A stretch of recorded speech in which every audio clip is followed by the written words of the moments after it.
Well, the wild card is finally here. We get to see the wild card matchups for the playoffs, and the Mets are not in it. Thank God we don't have to talk about the Mets anymore. As a Met fan, it is devastating and also freeing that there's no more thoughts about this team right now. If there are, you can follow Mets Sub Podcast, link in the description. But today, me and James are going to give you our predictions for every single wild card series. We're going to do this for every round of the postseason once we know what the matchups are. So make sure you are subscribed to the Windup so you don't miss out on any of that content coming at you. Drop a like on the video. We do appreciate you. A lot of good matchups. A lot of big games here, James. Going to start off with the Yankees and Red Sox. First, let's just go through the pitching matchups. Let's talk about the teams, and then we'll give our predictions at the end of all of this. What are the pitching matchups? Just first off, what a dream series for baseball. This is going to be fun just to watch, to see this rivalry. Two teams that clearly still do not like each other. Long-standing history there. But game one, Max Fried versus Garrett Crochet. Bit of an ace-off. Game two, Brian Bayo, Yankee killer against Carlos Rodon. And if necessary, game three, we don't know Red Sox, but the Yankees have said that would be Cam Schlittler. Whoa. Oh, Yes. wow. Cam Schlittler getting game three. I mean, that's also all hands on deck, too. Anytime Totally. you have a game three in the wild card round, all hands are on deck. If anybody can throw, they will. I'm surprised that they announced game three already. That's a weird show your hand moment. I think it's also just maybe to give him the confidence just in case. You know what I mean? For a young pitcher Yeah. like that, like Schlittler, who kind of did prove to be one of the more important Yankees through the second half of the season, throws 100, nasty slider, has found a little bit more consistency with his curveball. It's someone that helped them a ton. And I don't think the Yankees get to where they got to this year. It's basically, especially how bad they were in the middle of the season without a guy like Schlittler, like steadying the middle back of the rotation. But game one is going to be a spectacle. Crochet versus Fried, two guys are going to be in the top five, possibly two guys in the top three in the American League Cy Young ballot. It's a special matchup with two pitchers who are very built for this moment. Yeah, I find myself going back and forth with this Red Sox team, just how I feel about them going into the postseason. Obviously, without Roman Anthony and the injuries that they've had to deal with, the team is not as strong. But also at the same time, they kind of just been dogs over the second half of the season. While they've had their ups and downs, they made it into the postseason. They've been competing, and honestly, they own the Yankees this year. The Yankees are 4-9 in the 13 games that they played. I know the Yankees just swept them recently, right? That Two out of happened. three in Boston, I believe. 2 out of 3 in Boston. The Red Sox have their number. Like before that, they would have been 2-7 against the Red Sox this year, the Yankees. I just keep going back to the fact that I trust, I think, one, as a manager, Alex Cora more than Aaron Boone. He's been there before. He's been more successful. I think that Alex Cora is a better manager. On paper, the Yankees have no reason to lose to the Red Sox. They are the better team. There's no doubt, top to bottom, that is a better roster organization, whatever you want to say. But I just can't scratch the feeling that I like the Red Sox in this series. How do you feel? I think I still objectively like the Yankees because, again, I just look at these two lineups, these two rotations, the guys pitching, and I think it's obvious the Yankees are better. But the one strange advantage that the Red Sox actually have is that the Yankees' top two pitchers, the two aces, Fried and Rodon, are both left-handed pitchers. The Red Sox destroy Mash. left-handed pitchers. The Red Sox have some of the craziest platoon splits in the league because a guy like Romy Gonzalez goes from a very regular baseball player when righties on the mound to one of the best hitters in baseball when a lefty's on the mound. How about the former Yankee, Korean King, Rob Refsnyder? Yeah, I was gonna say Also him next. crushes left-handed hitters or pitchers. It's kind of fascinating that this is the matchup because it does play so much in the Red Sox game-to-game advantage. This year against left-handed pitchers, Romy Gonzalez, in 143 plate appearances, had a 331 batting average. That's crazy. That's insane. And we're not a batting average, We're not. YouTube channel, but 330. That's still you're hitting the ball, getting on base 33% of the time, right there, just on hits alone. I think we're comfortably an OPS YouTube channel, right? Yeah, OPS. I think that's the minimum we could ever be. 978 for Romy Gonzalez against the lefties. Quite good. That would be the third highest in all of Major League Baseball. If that was, okay, extrapolate for a full season, which is not, but just to give a sense, 378 on base percentage, that is a huge factor for this Red Sox team. And not saying there's anything wrong with the Yankees pitching their two lefties because they're by far their two best pitchers, but it's a weird thing that the Red Sox are going to have. And then coming off the bench, whenever one of those guys leaves the game and you have to have at-bats against a Devin Williams or a David Bednar, whoever the Yankees throw out of their bullpen, you have Masataka Yoshida, Wilyer Abreu, who will be, Wilyer Abreu probably still starts against the lefties, but Nathaniel Lowe as well. Lefties who will be on the bench to start those games, who will have a huge pinch hitting opportunity against a right-handed reliever. I know you're convincing me more and more in my Red Sox pick. I really do feel like They also just I feel like they have more dogs. Is that just me being a Yankee hater Yes. and thinking about how they crumbled in the World Series last year and had that meltdown inning? Like at some point, I know Aaron Judge is way too good. He has to show up. He's going to do it at some point. Is it this series? Is this the one? Are the other guys on this team going to show up? This Yankees team is better top to bottom than it was last year in terms of the lineup and guys that you can actually trust to get hits and get on base for Aaron Judge ahead of him. But the Red Sox team, like Duran, Bregman, Story, Wilyer Abreu, like these guys, they might not be having the best seasons like Aaron Judge, but they feel more like playoff dogs than the Yankees have. I don't really agree with that at all. I think in this series, by far, Giancarlo Stanton's the biggest playoff dog on the field. I think it's not even a question about that. And he's heading into the playoffs. Over Bregman, who's won World Series and been a part of actual success while Giancarlo Stanton does watch from the sidelines a lot of the times. Yeah, well, not in the playoffs. Giancarlo Stanton always shows up. And you want to talk about recency stuff with some of these players. Like Bregman, we're going on 3 straight months of him being a bad hitter. And last year he was a bad hitter as well. He's got to wake up. Yeah, but you're doing the same nonsense that the Mets did. Oh, he's going to flip the switch. He's ready to go. You can't really, if I watch you play badly for 3 months, I'm not going to be like, oh, the calendar has changed. Now you're going to be good. Where Giancarlo Stanton just played in a 60 home run pace. He's going to pelt the ball. But then in the back of your head, don't you, like you just said, they're not going to turn it on all of a sudden. Don't you still have that weird feeling, though, in the back of the head, knowing that Judge has never done anything in the postseason for a second?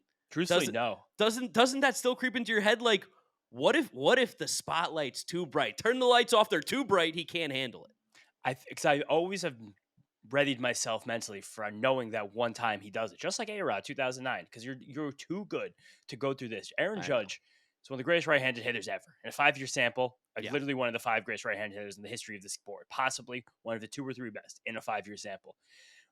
Sometime you're just going to do it, and you're flanked by so much talent in this lineup. I do wonder how the Yankees prepare their lineup for Game 1 because they've been diced up by Crochet a few times this year. Everybody has. He's one of the best pitchers in baseball. Of course, but they have some lefty options on their bench. There was a report from Jack Curry that Paul Goldschmidt will get a start in Game 1.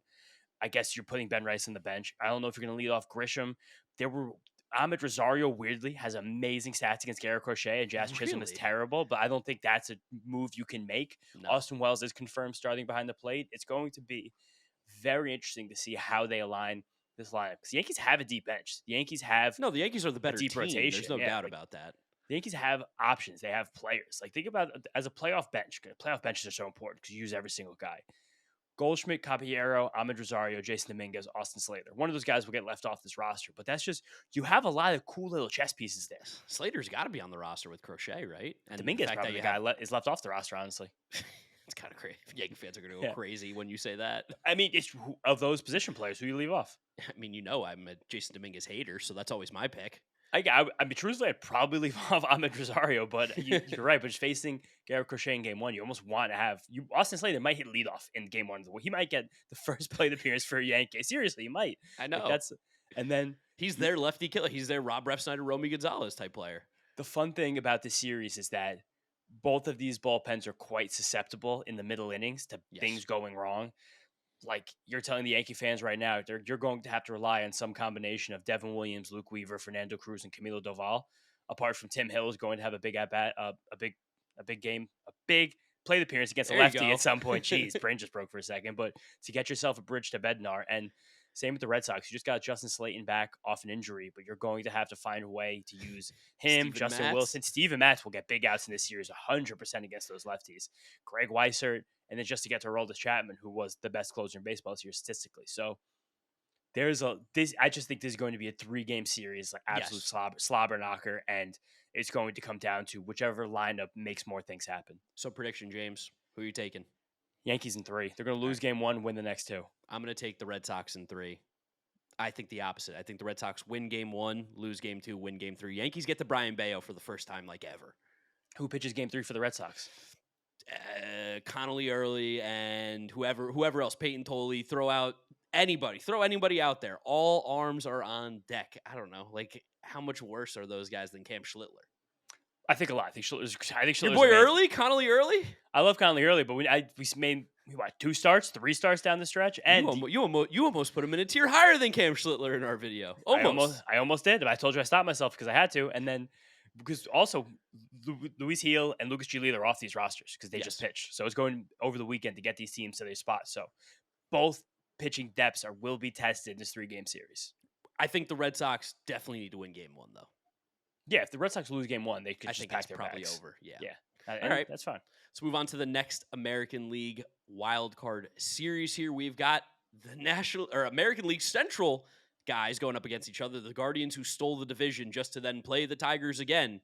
This is one of the weirdest series ever because people are going to scream. And Mark, you hate the Central. You doubt the Central. Yeah, I do, because you haven't done anything against any team ever that's been very good recently. I don't think either of these teams are particularly good, but this will be a good series. This will be a fun series. It's cool that there's a legit rivalry again building the American League Central, when the Guardians for so long were the only team that would win it. Still not trying to win it, but we're the only team that would win it. Yeah, especially also just not having to deal with the Twins in the playoffs is a really nice. It's just very refreshing, and it's clear these teams don't like each other after everything that's happened in the month of September. Not that they liked each other last year again when they faced off a lot down the stretch too, but for the Guardians to have swept the Tigers and then to have taken 2 of 3 to take this division while also objectively still being a bad team. You know, the Guardians people always yell at us in the comments for that. This team is not good, but You can't look at this team and be like, good baseball team. Like, you can't. There's no way. You also might look at the Tigers and say the same thing. But the Tigers have a better lineup. The Guardians, I think, believe in themselves more. The Tigers have the trump card right now of Tarek Skubal, but right now Gavin Williams is pitching like one of the better guys in baseball. He's pretty unbelievable at the moment. So that's the game one matchup. We don't know anything beyond that for either of these teams. I think both will very much be playing it by ear. We watched the Tigers do this for an entire run last year. I don't know how much they trust Jack Flaherty at this point. I also don't remember the last time he pitched, but I do believe it was over the weekend. So it's availability for everybody besides Skubal, I think, is super up in the air. And if the Tigers lose the Skubal game again, similar to the Crochet conversation, you pack up and leave. I think that whoever wins game one wins this series. Like, I think this is a 2-game series no matter where you go. I'll save my pick for a little bit longer. Guardians have kind of been what the Red Sox have been to the Yankees this year. They just kind of own the Tigers, and especially of late.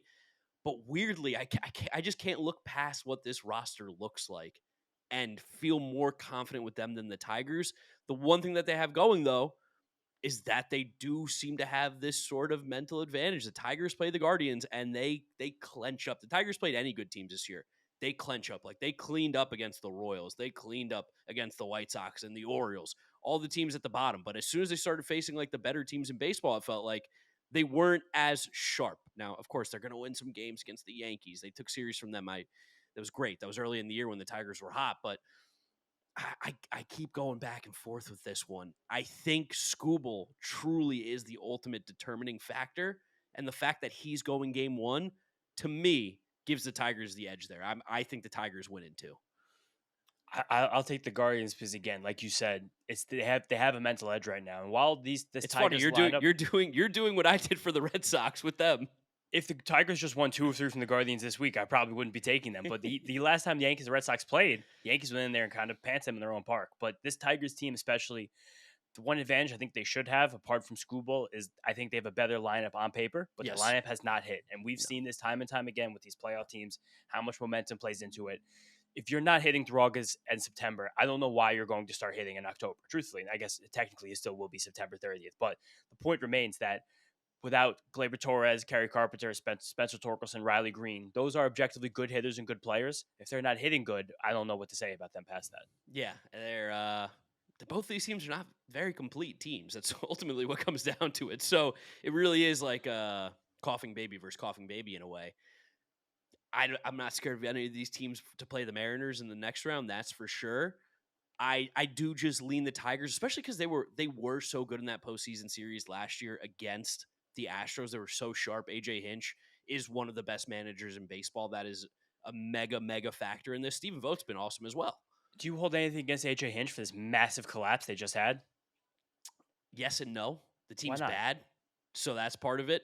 Also, like they didn't hit. I don't know. We don't watch enough of these teams play day to day to know if they're making the right decisions with the bullpen management and all that. So it's not fair to judge there. But I do trust AJ Hinch. Like, manager advantage, I give it to him. Guy who's won World Series over Stephen Vogt. I think that's fair. I think a big player to watch in this series, I'm pretty sure he's going to be on the roster, but it's Tyler Holton and Troy Melton. I think that conversation of relievers, combination of relievers to the Tigers are going to be a big deal. I don't think they'll have a quick hook on Skubal, but depending on the rest, between some combination of Casey Mize and Jack Flaherty, there's been massive inconsistencies for them both. And Melton, more than Holton, has proven the ability to pitch deeply into games.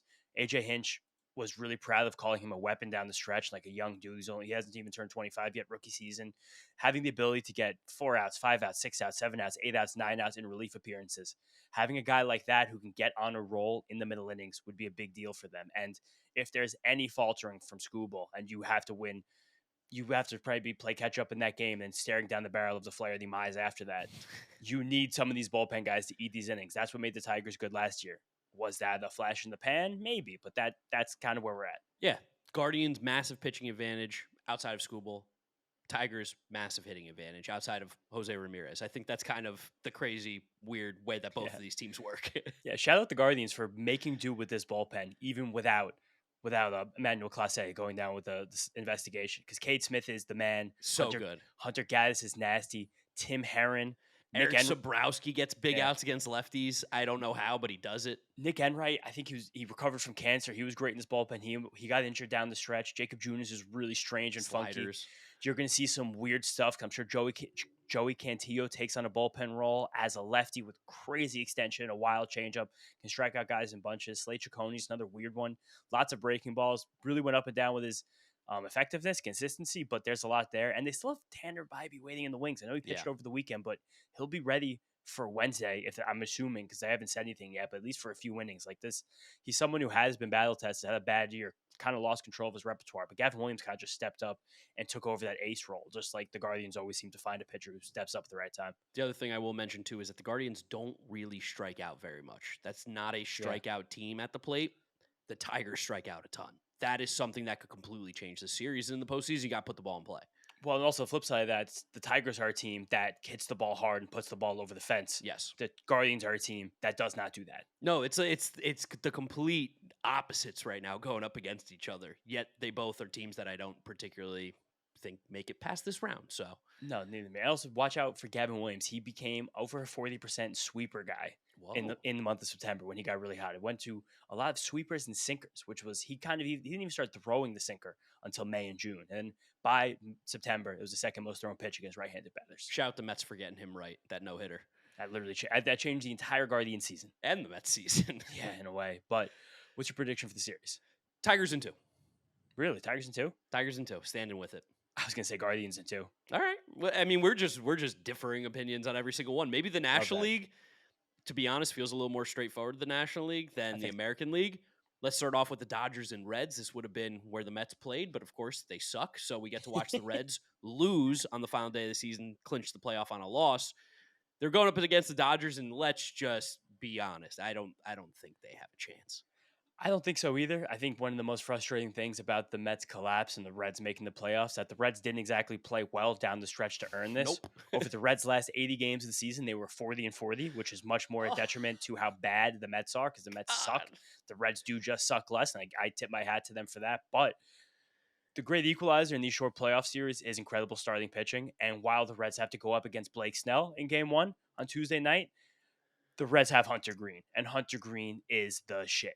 Yeah, Hunter Green's amazing. The issue then is that even if they win Game 1, Game 2 and 3 are a little bit more suspect, where the Dodgers are like, how about Yamamoto? How about Glasnow? How about all these other names that could go? Their bullpen, though, for the Dodgers, that's what the Reds have a chance to do, is because the Reds' bullpen's been nails down the stretch. They've been awesome, where the Dodgers' bullpen for the entire year has been horrible. One of the worst bullpens in baseball. I don't really know how or why or what's going on there. Again, don't watch every single Dodgers game like we do for the Mets. But Tanner Scott being pretty unusable in any big moment, I think, hurts. And the fact that there's just nobody that seemingly can get those big outs. If these games are close, that's where the Reds need to keep this game close as long as possible. Hunter Green is going to help them do that. Totally. But then the other part of this Reds lineup is still not anything to write home about. But at the same time, the Reds lineup does have, I would say, every day probably 9 pesky hitters. They're not easy outs, but they're also not. Take with them is that this Reds team is 100 OPS plus, and they have the games where everybody's 10% above average or everybody's 10% below average. When they have the below average, they lose. When they have the above average, they win. That's why they're one of the streakiest teams, especially in game. And like having a guy like Ellie De La Cruz, mega energy, mega vibes, like crazy, can change the game in one swing. But then you look at the Dodgers lineup and you're like, they have six Yeah. of those guys that can change the game in one swing. Literally, but there is something about this Reds team, and I think belief in oneself. I'm not saying they're going to win the series, but I could see them winning Game 1 and pushing the Dodgers up against the wall a little bit because I think the Okay. Dodgers are. They've also weirdly kind of limped into the playoffs. I don't think anybody expected the Dodgers to be playing in the series. I think No. especially the Dodgers themselves, and then I think their win-loss line on the season from Sportsbooks was like 103 wins or something, and they ain't coming close. no, and then even you look at the bottom of the roster again, like the Dodgers are going to be going to this playoff series with the bottom of the lineup of Michael Conforto, Tommy Edman, who's battled injuries, Andy Pages, who has not really hit much since the second half began, and then catcher, unless Will Smith is healthy, which I think he will be, but we haven't heard an official call on that yet. Like it's different. Like it's not exactly as scary of a Dodgers lineup as it was last year, where it felt like every single guy 1 through 9 never stopped hitting. But the difference is that the Dodgers pitching right now is horrifying because Yes. you have again Snell, Yamamoto. I think are going to pitch the first 2 games. Otani's going 3, they said, if it Okay. gets to there. Okay, so then you still have Glasnow and Sheehan Yeah. as the weapons. Like those are your best 2 relievers all of a sudden. Yeah, and that's pretty sick if you can use those guys out of the bullpen. This is definitely I still think the Dodgers take this one easy, and I think they win in 2 games. They are by far the better team. Better team doesn't always win. If you wanted to play the Dodgers in the playoffs, this is your chance. This is your Yeah, chance right to now. get the Dodgers, and I'm rooting for the Reds. I want the Reds to take down the Dodgers. Let's get rid of them. Get them out of here. Stink. Goodbye. I want the Reds. Make me feel better that the Mets didn't make it, but at the same time, I don't see how the Dodgers lose a 3-game series in the playoffs when every game is going to be essentially like a Game 7 type thing. They just are the better roster and better players. If there's one player who I think can push the Reds over the top in this series, that might not be super obvious, but because of the way they handled their pitching the last week of the season, needing to win and get into the postseason, they will have Chase Burns available to give Yes. length if they want it. If he could wind up being the Game 2 starter because Nick Lodolo pitched a few innings I think against they the said Brewers on Sunday. Littell is 2. If Littell is 2, the Reds will lose. Zach Littell has no chance to stop the Dodgers if that's been announced. I haven't seen that confirmed anywhere, but some combination of Burns and Lodolo for 3 innings each to then get to Tony Santillan and Emilio Pagan, who I can't believe I just said that, but like it is something. Like there's Graham Ashcraft, your boy. yeah, Graham Ashcraft does not know where the ball's going. Sal Stewart's another guy who's like kind of this young hitter who's just really taken this Reds team by storm recently. He crushes the ball. Miguel Doesn't know how. Andujar has been awesome. Like this is a very pesky team, but just again, you look at the Dodgers and you're like, I don't know how anyone hits Snell, Yamamoto. That being said, let's go Reds. I think you're taking the Dodgers though, James. Yeah, I'm taking the Dodgers. Dodgers in 2, Dodgers in 3. I kind of want to do Dodgers in 3 because I think Alright. the Reds might scare them with Hunter Green Game 1. Good, Hunter let's Green, see. he's that good. He's that level of an ace where he could shut down anybody. Yes, I don't think Andrew Abbott can beat the Dodgers. I just don't think that's possible. Andrew Abbott threw 5 on Saturday, so I don't even know if he's They Since on the look. Fangraphs right now, they have him scheduled as Wednesday's probable starter for okay. the Reds. So we'll Okay, see. yeah, I I guess it all matters how they do in Game 1 as well. Yeah, that changes the equation a lot. Last series of the wild card, maybe the most fun, the Padres versus the Cubs. I'm interested in this one because these are both 2 teams that are good for different reasons in different ways, but have big players, have had up and down seasons. Playing in Chicago, I think, is a massive advantage to the Cubs. I think just not playing in San Diego is always good if you're the opposing team. But the Padres are a scary, scary team, and you do not want to run into them in the postseason, especially with how good that bullpen and how much better that lineup is right now. I like how it lines up that we'll have the NLDS matchup of either the Cubs Brewers rivalry or the Padres Brewers, who I think just lines up to be a crazy series. Same with the Dodgers and the Phillies, like those being Or Reds Phillies. yeah, Reds, but those being the 5-game series, it's like whoa, like that's very chaotic. I think much more fun, especially because the Central teams, I'm really just poo pooing them. I don't give either of them a chance to do anything Against the And then- Mariners, yeah. Yeah, and then we'll get the American League. American League East will be fun, but between these Padres and Cubs teams, I think that it's a big advantage for the Cubs to be at home. But I think the Padres are just so far and away better roster, top to bottom, starting pitching, lineup, and bullpen. I think all 3 phases, I would truthfully take them over the Cubs. Cubs have had a weird season. They've been a weird team where like you look at this lineup and at the end of the year you're going to see all guys that are like positive offensive players. But PCA has disappeared since the All-Star break. Has been nothing. Carson Kelly's been horrible since the All-Star break. Michael Bush hasn't been nearly as good, although he did just have he had the big game this weekend, but he went through a vicious Bad. cold stretch. But he killed me in a fantasy championship. He had 2 fucking home runs. I can't believe it. I lost because of him. But like this Cubs lineup feels tougher 1 through 9, but maybe not having as much punch. Does that make sense? It does. And there's also the weird thing just hanging around about Kyle Tucker. Yeah. Like Kyle Tucker wasn't included in the graphic to promote this series by ESPN, which it was like we haven't really heard anything official. We now He's do playing, have though. word. Yeah, I think he is. But as of 4 minutes ago, we also know Matthew Boyd will be the game 1 starter against Nick Pivetta. Okay. So that's not good news for Cade Horton. And then there's no announcement of game 2 yet, but except for Dylan Cease revenge game against the Cubs in game 2. But I just look at this Padres team. I look how battle tested these guys all are with the playoffs. Xander Bogaerts returning is really important for them. Again, like just is such a starting pitching advantage with Pivetta and Cease, I think, over Matthew Boyd and question mark. Even though and then, Cease, do you still give Cease that advantage, though, even with how horrible he's been this year? I do specifically for this Padres team because you have to basically tell him 2 times through the order. I guess, yeah, he could go 4 innings. 4 innings, you still feel decently. But I will give a lot of credit right now to what the Cubs have done with this bullpen in season. Yes. It was an absolute Achilles heel to start the year. They pulled Daniel Palencia out of nowhere. He's become a great closer, just back from injury. Andrew Kittredge to the trade deadline. Caleb Thielbar the trade deadline. Nice depth pieces. Brad Keller finally moving to the bullpen full time has been disgusting. Taylor Rogers has not been great. Same with Drew Pomeranz, but those are other lefties just to give them options. They got Mike Soroka at the deadline, who kind of looks like he'll be the swing man. Same with Jameson Tyone. Like there's a lot of weirdness in this bullpen, this back rotation that can help them, but it's really just going to come down to those bats at home against the Padres pitchers, especially Pivetta.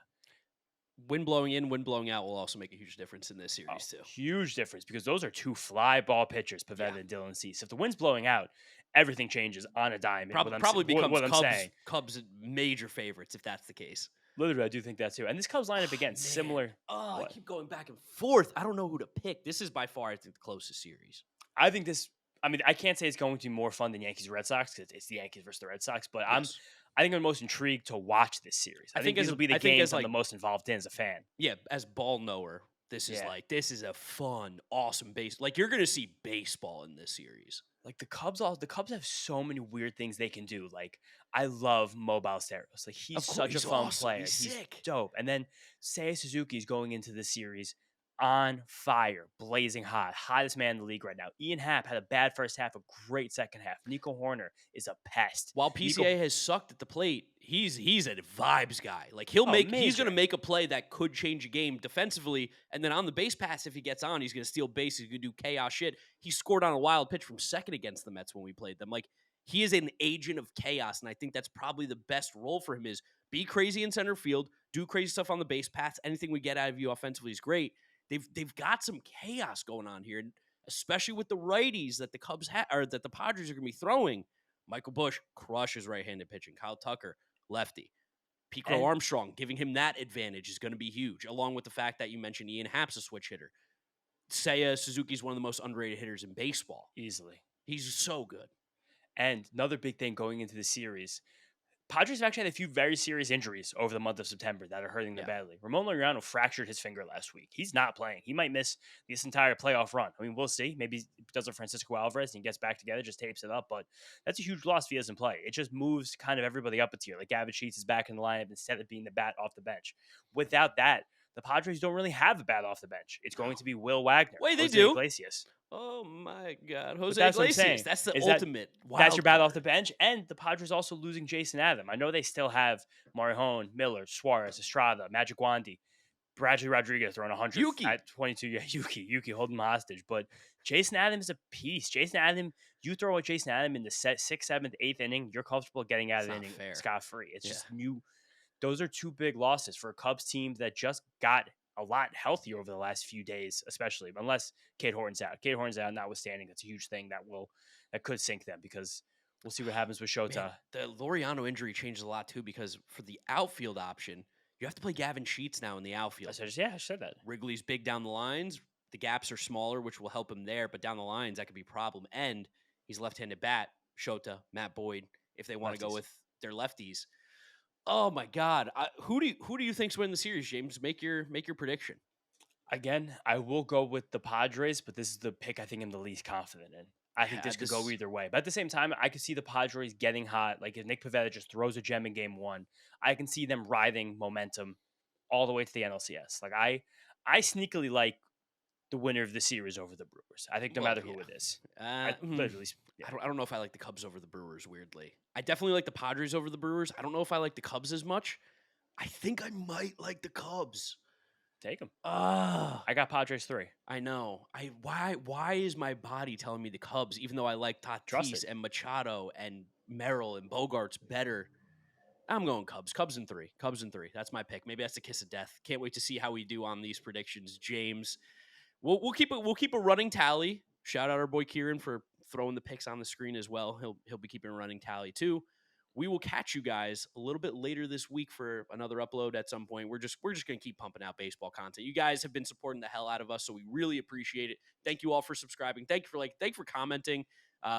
Really good stuff so far. We appreciate you. You can follow James on social media at James Shiano. and me at Giraffe Neck Mark with a C. We will catch you guys in a little bit. Thank you for watching. We'll see you next time. Peace out.